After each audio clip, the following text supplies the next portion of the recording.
عليكم. ازيكم يا سنة تانية؟ عاملين ايه؟ يا رب تكونوا بخير. معاكم زميلتكم اياد رضوان. النهاردة هنشرح مع بعض السكشن الاول في مديول السي ان اس تقريبا، او التاني. انا مش متأكدة قوي اذا كان هو الاول ولا التاني. فقبل ما نشرح الاول حابة اقول لكم كل سنة وانتم طيبين. يا رب تكونوا استمتعتوا بالعيد كويس واخدتوا اجازة، وده كان اصلا المفروض ان هو يحصل علشان ترجعوا تاني كده ب نشيطين، فاصلين شوية من المذاكرة، خصوصا ان احنا اصلا كنا كمان في شهر رمضان بنمتحن. فاللي ما خدش اجازة انت اللي عملت كده في نفسك، واللي خد اجازة كويس ان انت اخدت اجازة وان انت فصلت. ونرجع بقى نشد الهمة ونبدأ تاني. حابة اطمنكم، انا مش عارفة انتوا اصلا مطمنين ولا خايفين، بس كلنا دون استثناء كنا خايفين من موديول السي ان اس ومن اول سنة اولى. موديول السي ان اس ده هو الموديول الرعب، وبس خلاص موديول السي ان اس جه وهنمتحنه وهنعديه وهيجي بعده.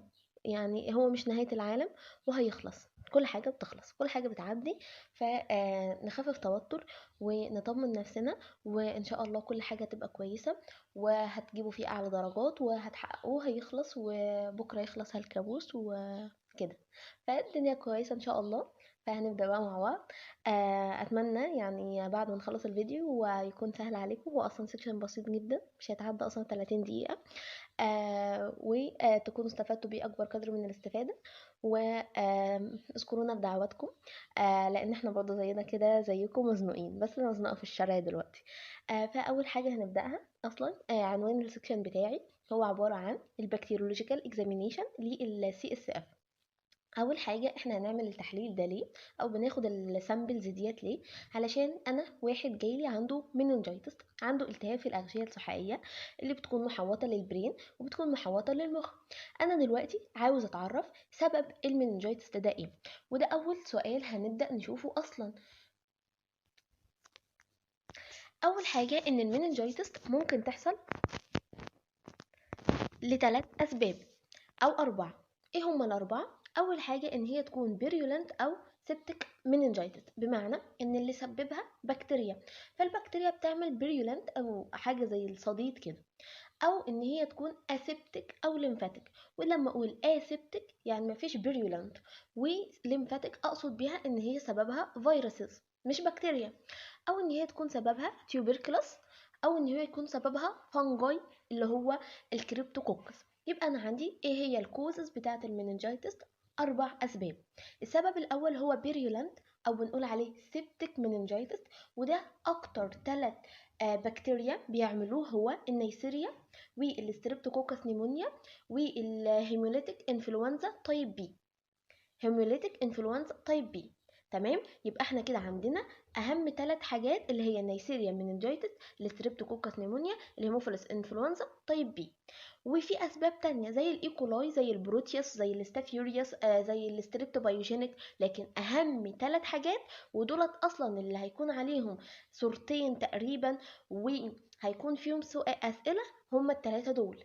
ممكن يكون في عندنا اسيبتك او الليمفاتيك، قلنا اللي هي عباره عن شويه فيروسز زي الانتيرو فيروس، الاربو فيروس، الهيربس فيروس سواء كان بقى هيربس سيمبلكس، الباروميكزي فيروس زي المامبس والميسلز. ايه عندنا التي بي اللي هي التي بي عارفينها احنا دي، الفنجل اللي هي ايه الكريبتوكوكس. وبرده الكريبتو ده عليه صورة وعليه سؤال لازم ناخد بالنا منهم. يبقى اول نقطة انا اعرف ايه اسباب المننجايتس، ودي احنا خلاص عرفناها وقلناها. بعد كده انا لما هاجي هاخد العينه بتاعتي، بناخد عينه من ايه؟ بناخد عينه من السائل المحاوط للبرين او محاوط للسي اس اف، اللي هي او المحاوط للبرين او السباينال كورد اللي هو السي اس اف. طب بناخده منين؟ قالك بناخده من منطقه اللمبر، من تحت الظهر كده بناخده. لازم اما اسحب العينه بتاعتي اعمل لها اكزامند وزود ديليد، يعني مش لازم اخرها خالص.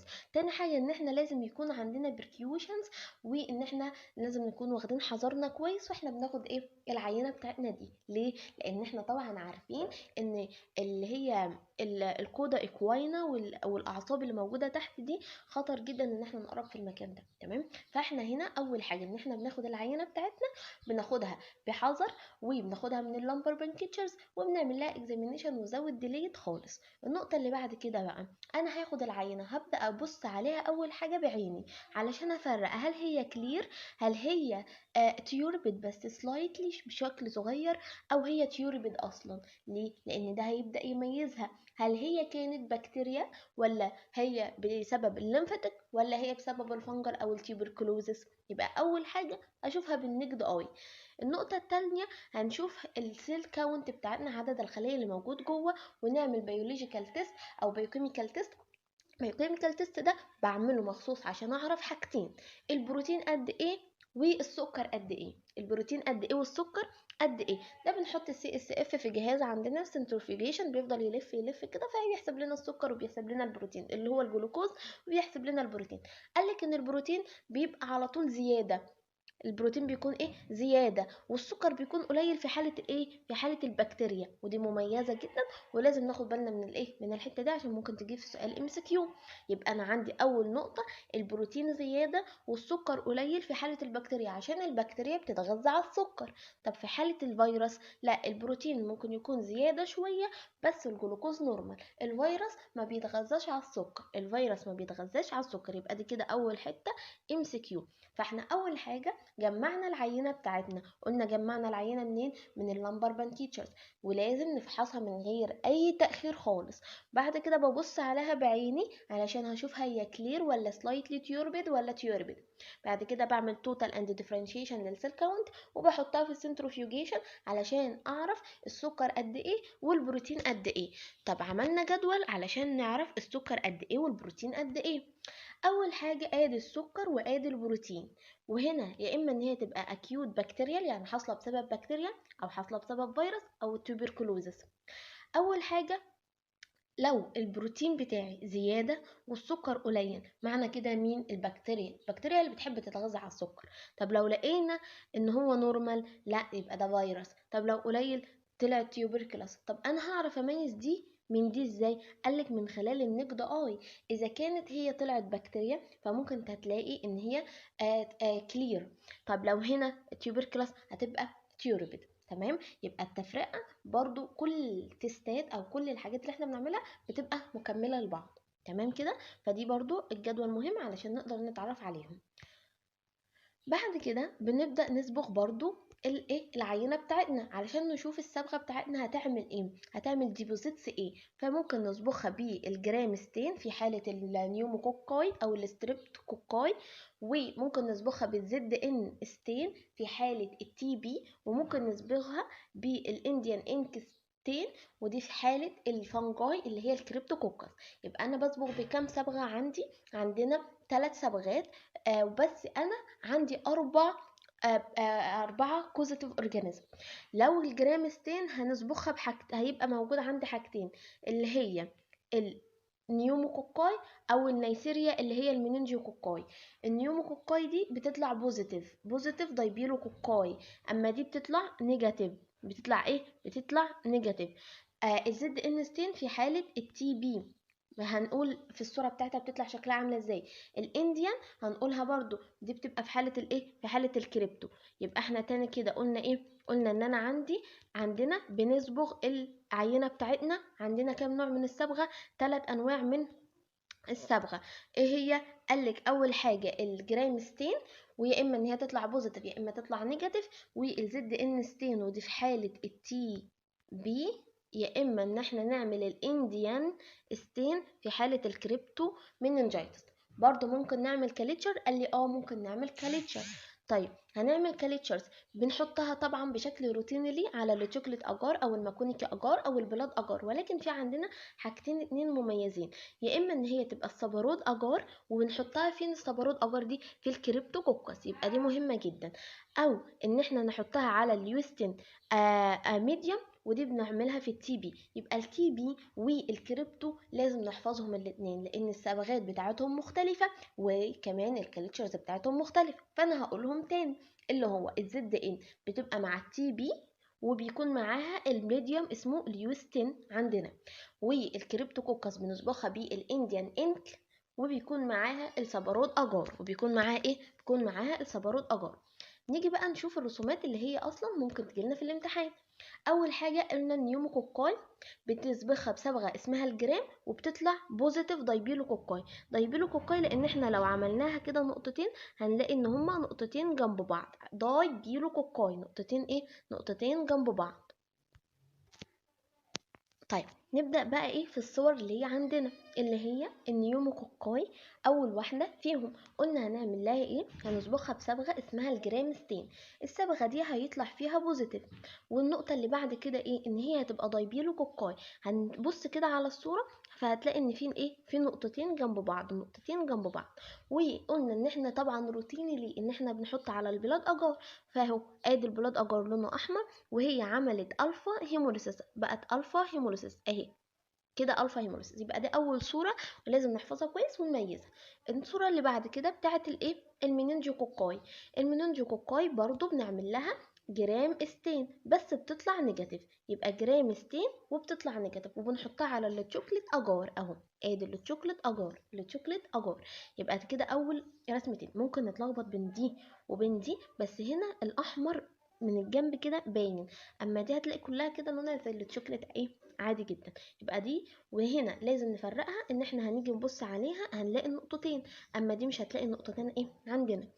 اهم بقى صورتين اللي هي بتاعه التي بي مننجايتس، لان هي مصبوغه بالزد ان ستين، بتبين ان في بينك باسيلاي خلف بلو باك جراوند.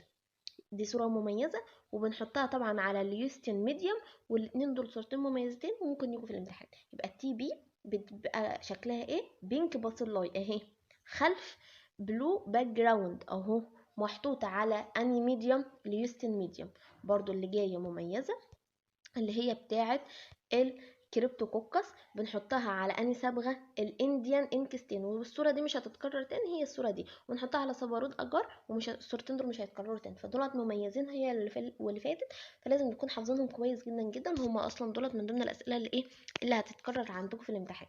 طيب احنا هنا دلوقتي بنعمل السي اس اف علشان ايه؟ علشان اعرف هل هو بكتيريا ولا هو فيروس. فلو هعرف هو بكتيريا ازاي؟ قلنا طبعا من البيولوجيكال تيست. طب انا بقى عرفت ان هو بكتيريا من خلال البايوكيميكال تيست ده اللي احنا قلنا ان هو بكتيريا، يبقى السكر قليل يبقى البروتين زياده. طب انا بقى عاوز احدد الانتيجين بتاع البكتيريا ده علشان ابدا اشوف له علاج. هنحدد الانتيجين ده ازاي؟ قالك اول حاجه لو الانتيجين ده فعلا موجود ومعانا السي اس اف، فاحنا بنبدا نصدر لها اميونو فلوريسنت تيست، او بنعمل لها اميونو الكتروفوريسيس. دي من احد التكنيكس يعني اللي بتتعمل، بنبدا نحددها. ودي بتحدد لي النيوموكوكال، وبتحدد لي المينينجوكوكال والهيموفيلس انفلونزا تايب بي. ممكن نعمل بلاد كلتشر. طيب البلاد كلتشرز والحاجات ديت لازم نعملها بوقت ما انا خدت السي اس اف على طول، من غير طبعا تاخير، علشان البكتيريا المينينجيتس بيكون معاها البكتيريم دي. يبقى ده اول حاجه. طيب لو هو فيروس، قالك ان يكون ان انت تعرفي الايزوليشن للفيروس ده بنبدا نحاول فيه وصعب شويه. فعلشان كده ان مش سهل ان احنا نعمل ايزوليشن من السي اس اف، فانت ممكن تعمل ريكتال سواب، او تاخد من النيزل سواب، او من الماوث ووشنج، او الثورة سواب، ونجمعهم بالاضافه طبعا لايه؟ للسي اس اف. فده بيزود فرصه ان انت تعمل ايزوليشن. فبنعمل حاجه اسمها بيرد سيرم سامبل علشان نعمل ايه؟ ايزوليشن، ونبدا نفحص ونشوف الفيروسز بتاعنا. فاحنا النقطه ديت ايه؟ مش اسهل حاجه، ولكن برضو لازم نكون عارفينها. وكده يكون السكشن بتاعنا خلص، بس احنا هنرجع عليه مراجعه سريعه جدا جدا.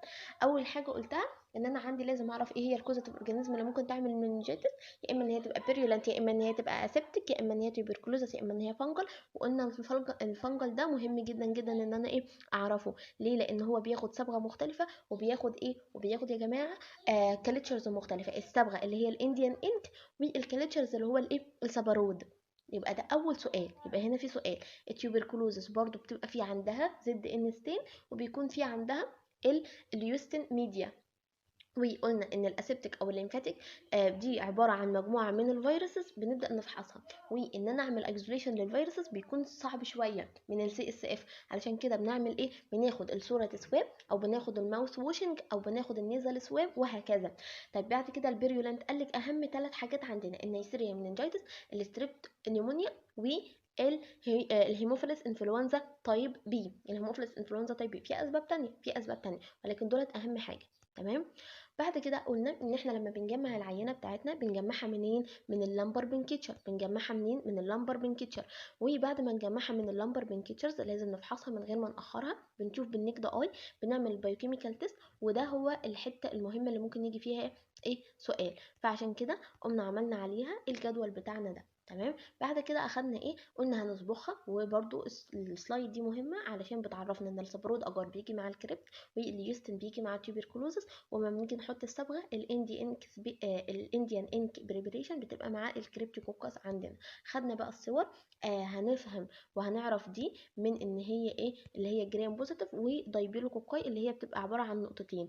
هنا التي بي مننجيتس اللي هي بتبقى فيها زد ان بيبين ان هي بينك باستلاي حول بلو باك جراوند، وبيكون معاها اليوستن. ادي ده الصبارود اجار. وهنا الانديان ستين. انا على ما اعتقد يعني انه في السنه بتاعتي جابوا لنا اللي هي تي بي، وجابوا لنا الصبارود اجار. كده يكون خلصنا السكشن بتاعنا. اتمنى ان تكونوا فهمتوا واستفدتوا. وهو سكشن بسيط وسهل جدا اصلا. بعد ما تخلصوه هتراجعوا عليه مراجعه بسيطه. وربنا يعينكم يا رب. ولو في اي حاجه اكتبوها في الكومنت بقى او اسالوا فيها.